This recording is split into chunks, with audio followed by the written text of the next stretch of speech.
मेरे मीठे बच्चों, तुम मुझे ईश्वर, अल्लाह, शिव, यहोवा, गॉड आदि नामों से पुकारते हो। तुमने मेरे लिए मंदिर, मस्जिद, चर्च एवं गुरुद्वारे बनवाए।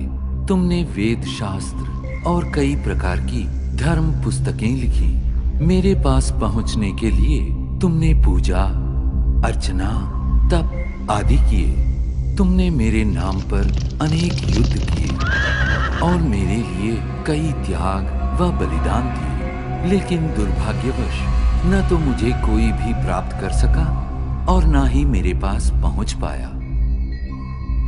वास्तव में मुझे जानने से पहले तुम्हें ये जानना और महसूस करना है कि तुम स्वयं कौन हो।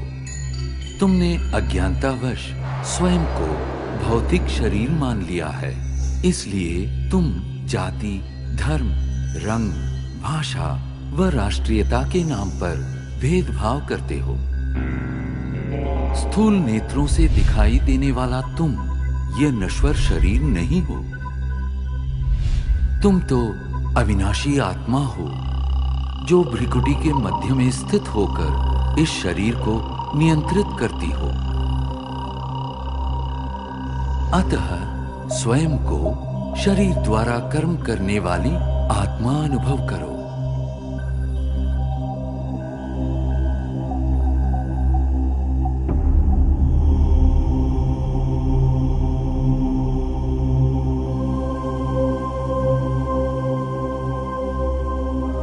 अब कुछ क्षणों के लिए सांसारिक बातों व उनके वातावरण से स्वयं को अलग करो। इस देह को भूल अपने आप को भ्रिकुटी के मध्य में चमकता चैतन्य सितारा अनुभव करो। वास्तव में तुम यही हो, अति सूक्ष्म ज्योतिर्बिंदु आत्मा। अब क्रमशः तुम्हारी यात्रा आरंभ होती है। इस भौतिक दुनिया और देह से ऊपर उठकर नीले गगन की ओर।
सूर्य, चंद्र, तारागणों से भी पार अब तुम एक सुनहरे प्रकाश युक्त दुनिया में पहुंच चुके हो।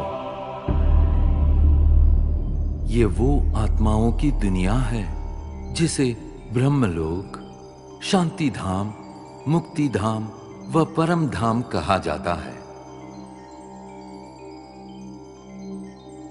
ये मधुर शांतिपूर्ण दुनिया तुम आत्माओं का और मेरा भी मूल निवास स्थान है।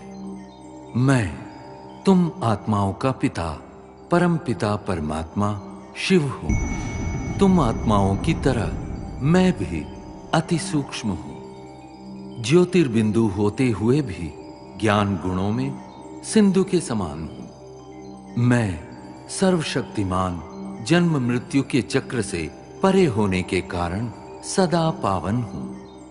तुम सब आत्माएं मेरी प्रिय संतान हो। प्रारंभ में तुम आत्माएं भी मेरे साथ परम धाम में ही निवास करती थी। बाद में तुम जन्म और कर्म का अविनाशी अभिनय करते सृष्टि नाटक मंच पर अवतरित होते हो।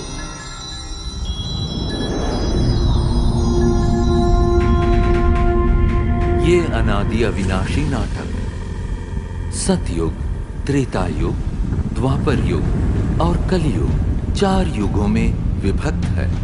प्रत्येक युग की अवधि समान रूप से 1250 वर्ष है और इस कारण पूरे कल्प की आयु 5000 वर्ष है।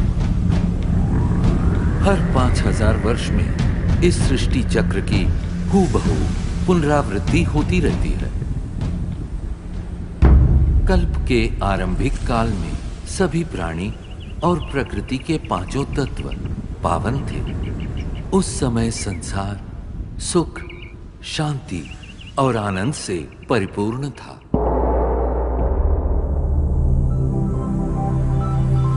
यही वो समय है जिसे सतयुग और त्रेता युग के नाम से जाना जाता है, जहां तुम देवी देवता के रूप में रहते थे। इस 2500 वर्ष की अवधि को स्वर्ग, वैकुंठ, बहिष्ट, जन्नत, पैराडाइज आदि नामों से जाना जाता है। सतयुग अर्थात स्वर्ण युग में श्री लक्ष्मी और श्री नारायण का अटल अखंड राज्य था। तत्पश्चात त्रेता युग अर्थात रजत युग में श्री सीता एवं श्री राम ने राज्य किया।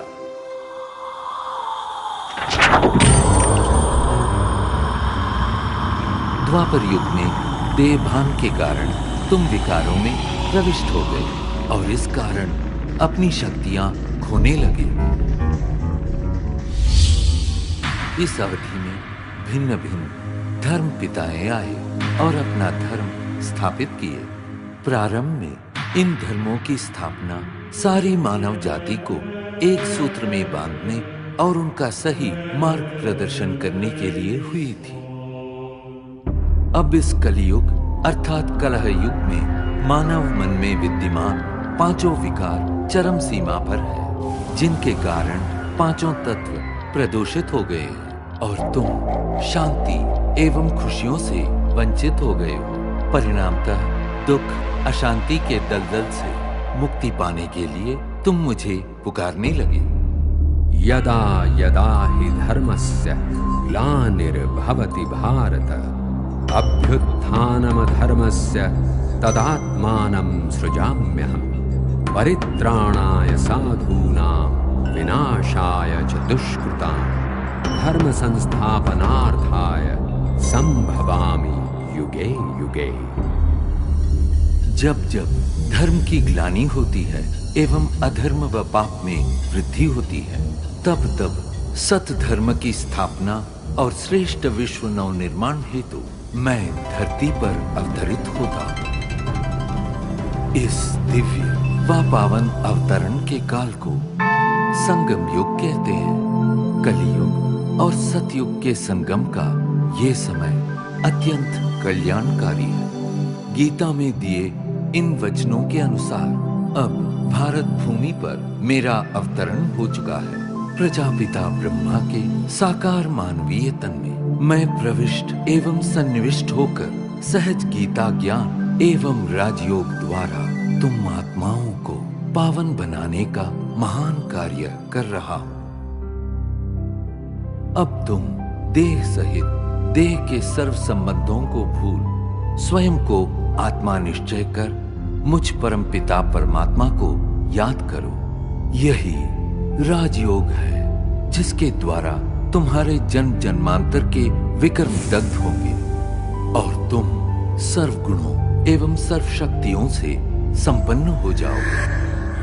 याद रखो, प्रकृति के पांचों तत्व भी तुम्हारे इसी संपन्नता की प्रतीक्षा कर रहे हैं। मेरे प्यारे बच्चों, मैं वही हूं जिसे तुम अनेक वर्षों से खोज रहे हो। मैं तुम्हारा अनादि पिता हूं। मैं जो हूं, जैसा हूं, मुझे भली भांति पहचानो और मेरी श्रीमत पर चलो, ताकि आने वाले स्वर्णिम युग में तुम अनेक जन्मों का श्रेष्ठ भाग्य प्राप्त कर सको। ओम शांति शांति।